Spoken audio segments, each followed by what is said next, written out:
Okay, so imagine this girl, a shy, anxious 14-year-old getting ready to start her day in corporate America. I am basically going to be talking about my experience working a corporate job starting at 14 and share some key takeaways from that very interesting time in my life. Even though I really at the time disliked going into work, I can say I learned a thing or two about anxiety, about how I present myself. So yeah, let's get to it.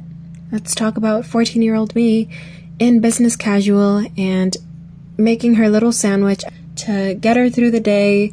Okay, so first I'm gonna give a little bit of context. I essentially went to a corporate work study high school, and I was assigned a health tech company, which I worked at for 4 years.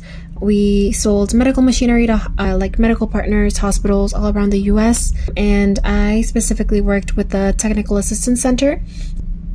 It's technical assistance, but I honestly didn't talk to people that much. On any given Monday morning, I could have been asking hospital partners for updated contact information, emailing Billy from Nebraska and being like, hey man, I really need your phone number to put into our database, reporting anytime that a nurse sent private or confidential patient information through email. I wasn't interested in the medical industry, honestly. I don't really know why they placed me there, but I embrace it now, and I definitely learned a lot, so I'm going to share with you my takeaway. Also, keep in mind that at this age, I'm 14, so I really did not want to spend my time in a cubicle. I had very, very minimal conversational skills, literally being in a corporate job was very difficult for me. So here are my 7 takeaways from starting a job at 14 in corporate. Number 1, finding a workaround for the thing that's causing you anxiety will not make the thing go away.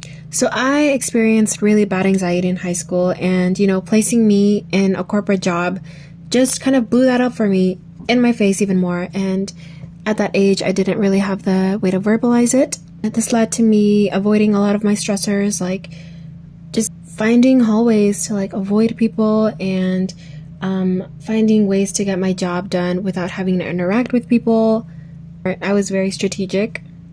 But what I learned is that every time that I did that, I essentially gave my stressor more power. The little stress relief that I felt once I avoided the stressor communicated to my brain, hey, you just did a really good thing because you feel so much better, you don't feel stressed anymore.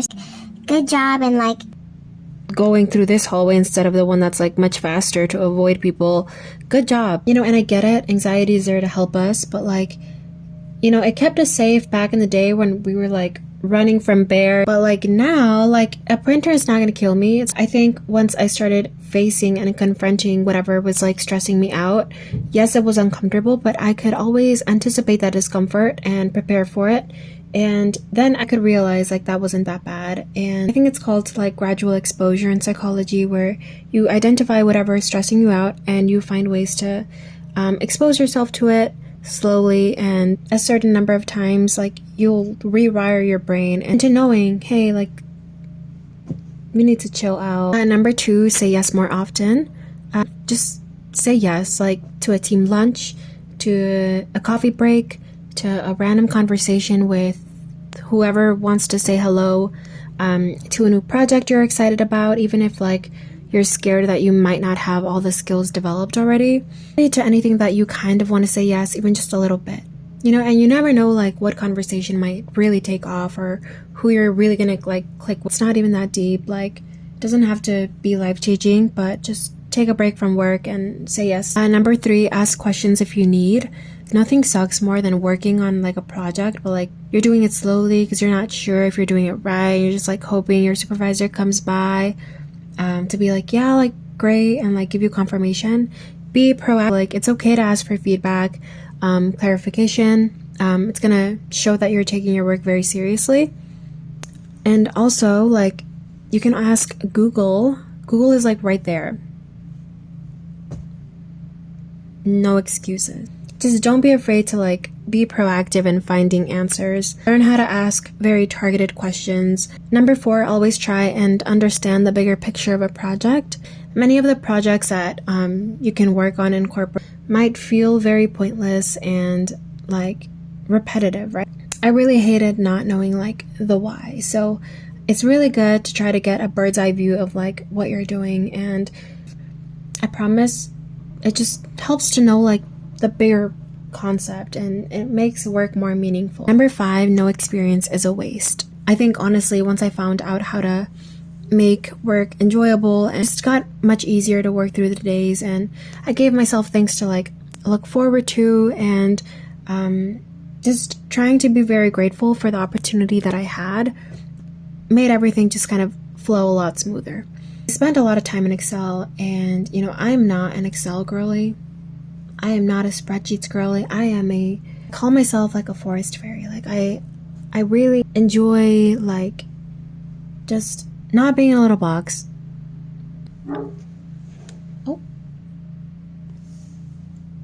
He seconds that. That was a good point. Found that like, hey, like, yes, I'm doing this work, but I can also plug in some earbuds and listen to like good music all day.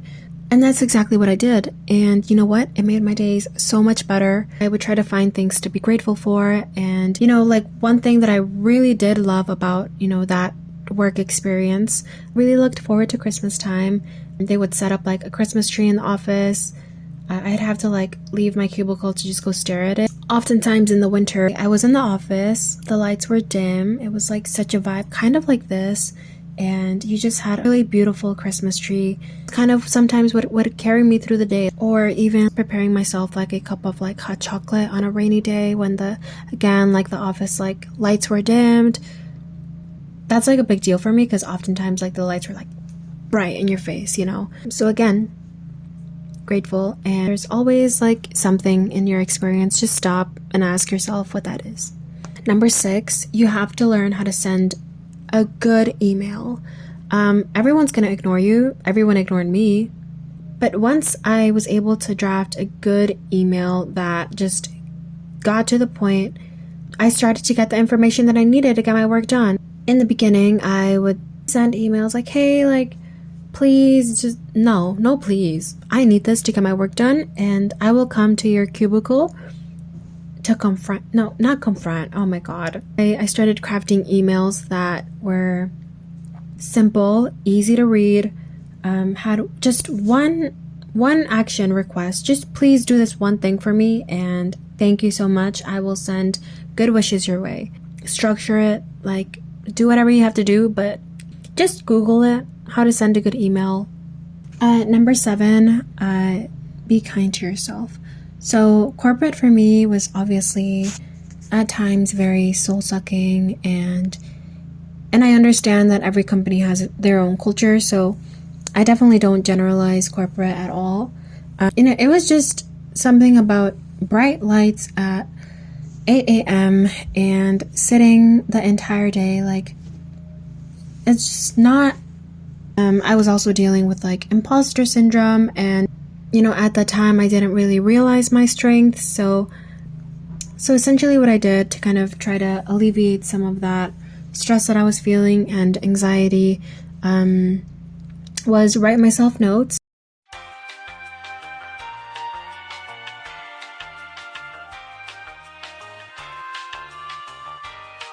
I would leave them in my like little cabinet, and it would brighten my day. It's very cheesy, but I don't care. I am a cheese enthusiast. I love cheese. Thank you for visiting this little corner of the internet. I hope you're finding ways to find good in your situation and learn from whatever experience you have at your fingertips. I'm sure you're doing great. I wish you a happy rest of your day.